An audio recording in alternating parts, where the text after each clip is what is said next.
every living being, be it animal or a plant, wants to have a full-fledged life. প্রত্যেকটা প্রাণী এবং প্রত্যেকটা উদ্ভিদ তারা একটা ফুল-ফ্লেজড লাইফ পেতে চায়। তার জন্য প্রতিনিয়ত তারা সংগ্রাম করছে এই পৃথিবীর বুকে। তুমি ভাবো, যখন একটা ছোট্ট বীজ যখন অঙ্কুর ভেদ করে মাটির থেকে উপরে ওঠে, কত ঝড় ঝাপটা সামলে সে আস্তে আস্তে আস্তে আস্তে চারা গাছ, তারপরে একটু ছোট গাছ, তারপরে বিশাল বড় উদ্ভিদে পরিণত হয়। ঠিক একইভাবে প্রাণীরাও এইটুকু ছোট্ট প্রাণী সে জন্মগ্রহণ করে আস্তে আস্তে বিভিন্ন রকমের বাধা বিপত্তি এবং আপনজনের কেয়ার সব কিছু নিয়ে টেন্ডারনেস নিয়ে আস্তে আস্তে আস্তে আস্তে সে বড় হয় এই পৃথিবীর বুকে। ফিজিক্যাল ডেভেলপমেন্টটা শুধুমাত্র উদ্ভিদ এবং পশুদের মধ্যে হয়, মানুষের মধ্যে মেন্টাল ডেভেলপমেন্ট এবং স্পিরিচুয়াল ডেভেলপমেন্ট এই বাড়তি দুটো ঘটে, সেটা আমাদের জানা দরকার। মেন্টাল ডেভেলপমেন্টটা আমরা অনেকেই জানি যে হ্যাঁ কীভাবে বুদ্ধির বিকাশ ঘটে, সেটা হচ্ছে মেন্টাল ডেভেলপমেন্ট। তার জন্য আমরা ছোটোবেলা থেকেই বিভিন্ন ট্রেনিং, বিভিন্ন ইনস্টিটিউশনে পাঠিয়ে দিই বাচ্চাদেরকে, যে শিখবে কিছু, তার জন্য আমরা পাঠিয়ে দিই। এটা মানসিক বিকাশ, এবং এই মানসিক বিকাশের পরেই আসে বৌদ্ধিক বিকাশ, যেটা হচ্ছে স্পিরিচুয়াল ডেভেলপমেন্ট। সেটার পরে আলোচনা করব। আগে আমরা কিভাবে আমাদের ফিজিক্যাল ডেভেলপমেন্ট ঘটে এবং কিভাবে আমাদের মানসিক ডেভেলপমেন্টটা ঘটে সেটা নিয়ে আলোচনা করব। এগুলো যে কোনো জিনিস না জানলে সেটা কিন্তু করা যায় না। হঠাৎ করে কোনো জিনিস হয় না, অ্যাক্সিডেন্টটা ঘটে হঠাৎ করে, কিন্তু কোনো জিনিস করতে চাইলে সেটা না জানা অবস্থায় করা যায় না, জেনে করে করতে হয়। যেহেতু আমরা সবাই একটা ফুল-ফ্লেজড লাইফ চাই, তার জন্য আমাদের এই যে ফিজিক্যাল ডেভেলপমেন্ট আর মেন্টাল ডেভেলপমেন্ট কীভাবে হচ্ছে সেটা আমাদের জানা দরকার। তো আমার আজকের এই সেশনটা এই বিষয়ের উপরেই। স্পিরিচুয়াল ডেভেলপমেন্টটা আমি পরে এরকম ভিডিও বানাবো, সেটাতে তখন সেই জিনিসটা নিয়ে আলোচনা করব। তো আজকে আমার মেন বিষয়বস্তু হচ্ছে গ্রোথ অ্যান্ড ডেভেলপমেন্ট।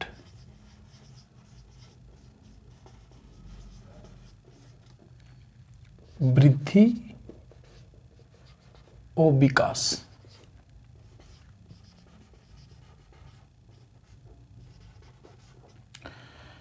বৃদ্ধি কোনটা? বৃদ্ধি যেটা দৈহিক বৃদ্ধি, ফিজিক্যাল ডেভেলপমেন্ট, এটা হচ্ছে বৃদ্ধি। দেখো, আমরা যখন জন্মগ্রহণ করি বা আমাদের যখন জন্ম হয়, তখন তো হঠাৎ করে আমরা এত বড় হয়ে যাই না, আস্তে আস্তে আস্তে আস্তে বৃদ্ধি ঘটে। কিভাবে হয় সেটা? আমরা যে খাবার খাচ্ছি সেটা আমাদের শরীরের মধ্যে অ্যাকুমুলেটেড, মানে কিছুটা থেকে যাচ্ছে, বাকি অংশটা বর্জ্য হিসাবে বেরিয়ে যাচ্ছে, এবং সেই খাবারটা আমরা অ্যাকুমুলেট করে করেই আস্তে আস্তে সেই খাবার থেকে যে পুষ্টিরস, সেটা আমাদের হাড়, মাংস, রক্ত এগুলো তৈরি হচ্ছে এবং আমরা বড় হচ্ছি, আমাদের বৃদ্ধি পাচ্ছে। এটা হচ্ছে দৈহিক বিকাশ। দৈহিক বিকাশের সাথে সাথে আমাদের মানসিক বিকাশটা হয়। আর আমি বললাম গ্রোথ, দৈহিক বিকাশটা হচ্ছে গ্রোথ, আর এই ডেভেলপমেন্টটা এটা হচ্ছে বোথ দৈহিক বিকাশ এবং মানসিক বিকাশ।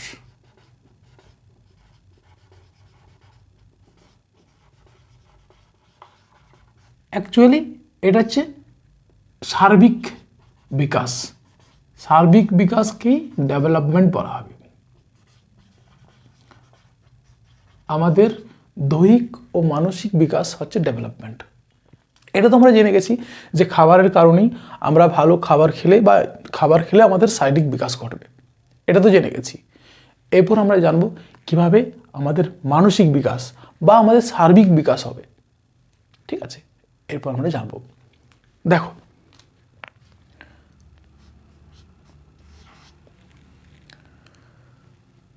আমাদের বুদ্ধির বিকাশ হয় যখন আমরা একদম শিশু অবস্থায় থাকি, তখন আমাদের পুরো ব্ল্যাঙ্ক পেজের মতো আমাদের ব্রেনটা থাকে, ব্ল্যাঙ্ক পেজ। যখনই আমরা কোনো কিছু দেখি তখনই আমাদের সেটা আস্তে আস্তে স্কিমা তৈরি হয়, আমাদের মনের মধ্যে মেন্টাল ইমেজ তৈরি হয়। আমরা একটা একটা সেই সাদা খাতায় ওয়ার্ড ভোকাবুলারি তৈরি করতে থাকি। আমাদের এই পঞ্চ ইন্দ্রিয়ের সাহায্যে আমরা বাইরের পৃথিবীতে বা আউটসাইড যেগুলো ঘটছে সেগুলো আমরা জানতে পারি। তো যখন আমরা শুনলাম কোনো জিনিস, যখন আমরা দেখলাম, সেটা আমাদের মনের মধ্যে একটা ছাপ, মেমোরি যেটা আমরা বলি, মনের মধ্যে একটা স্কিমা তৈরি হয়, মনের মধ্যে থেকে যায় সেটা। ঠিক আছে, এরপর আমরা যেরকম পরিস্থিতি থাকবো, যেরকম পরিবেশে থাকবো, সেই রকম এনভায়রনমেন্ট দেখব, সেই রকম পরিবেশ দেখব, সেগুলো আমাদের মনের মধ্যে রেকর্ড হতে থাকবে এবং সেইভাবেই আমাদের মেন্টাল ডেভেলপমেন্টটা হবে। এই জন্যই যারা গার্জেন, যারা বাবা মা, পিতা মাতা, তারা ছেলে মেয়েকে ভালো স্কুলে দিতে যায় কেন, ভালো পরিবেশে রাখতে চায় কেন? দেখো, এর জন্য এই ডেভেলপমেন্টে দুটো জিনিস কাজ করে। একটা হচ্ছে গ্রেগর মেন্ডেল বলে গেছেন, একটা হচ্ছে জিনগত বৈশিষ্ট্য, যেটা আমরা বাবা মার কাছ থেকে সরাসরি পেয়ে থাকি, আর একটা হচ্ছে পরিবেশগত বৈশিষ্ট্য। ঠিক আছে, যেটা আমরা পরিবেশ থেকে পেয়ে থাকি। পরিবেশ থেকে যেটা আমরা পেয়ে থাকি। তো এই জিনিসটা তো আমরা পাল্টাতে পারবো না। যে মেমোরিটা আমরা পিতামাতা থেকে জন্মগতভাবে অর্জন করেছি বা পেয়েছি, সেটা তো আমরা পাল্টাতে পারবো না। আমরা যেটা পাল্টাতে পারবো সেটা হচ্ছে এই পরিবেশগত। আমরা নিজেদেরকে একটা ভালো পরিবেশে রেখে আমাদের মেন্টাল ডেভেলপমেন্টটা আরও ভালো করতে পারি। বোঝা গেল? এরপর লক্ষ্য করো, শুধু ভালো পরিবেশে থাকলে হবে না, আমাদেরকে ভালোভাবে এই যে ফিজিক্যাল গ্রোথ, কারণ ব্রেনটা আমাদের দেহেরই একটা অংশ। তাহলে আমাদের যখন শরীরের বিকাশ ঘটছে, দৈহিক বিকাশ ঘটছে, আমাদের যে মেমোরি কার্ডটা, ব্রেনটা, তবে সেটাকেও উন্নত করতে হবে। তার জন্য আমাদেরকে ভালো ডায়েট নিতে হবে। ডায়েট, গুড ডায়েট, খাবার খেতে হবে, ঠিকঠাক খাবার খেতে হবে। 2 নম্বর হচ্ছে গুড স্লিপ।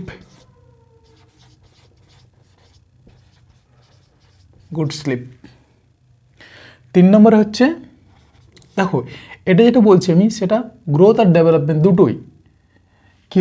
কীভাবে আমাদের সার্বিক বিকাশ ঘটবে, আমি সেই কথাটাই বলছি। Good diet, good sleep, good study. আমরা সব কিছু তো আর দেখে শিখবো না। কিছু কিছু জিনিস যেগুলো আমাদের প্রয়োজনের দরকার, সেগুলো আমাদেরকে নিতে হবে, সেই জায়গায় যেতে হবে। তাহলে গুড স্টাডি, ভালো বই পড়া, ভালো নিজেকে ভালো সারাউন্ডিংয়ের মধ্যে রাখা, নিজেদের ফ্রেন্ড সার্কেল ঠিক রাখা, এগুলো দরকার। তো গুড স্টাডি একটা তো রয়েছে, গুড এনভায়রনমেন্ট।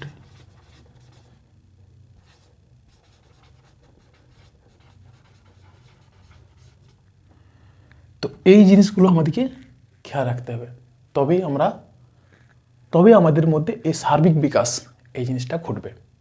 তো আশা করি সবাই বুঝতে পারলে আমার এই সেশনটা। আমি চাইবো তোমরা এই যে জিনিসগুলো আমি এখানে বললাম সেগুলো মেনে চলো, দেখবে 1 মাস 2 মাস 3 মাসের মধ্যে নিজেদের মধ্যে একটা পরিবর্তন লক্ষ্য করতে পারবে। তো আমি চাইবো যদি ভালো লাগে থাকে অবশ্যই চ্যানেলটা সাবস্ক্রাইব করে রাখো, আমি এরকম আরও ভিডিও নিয়ে আসবো।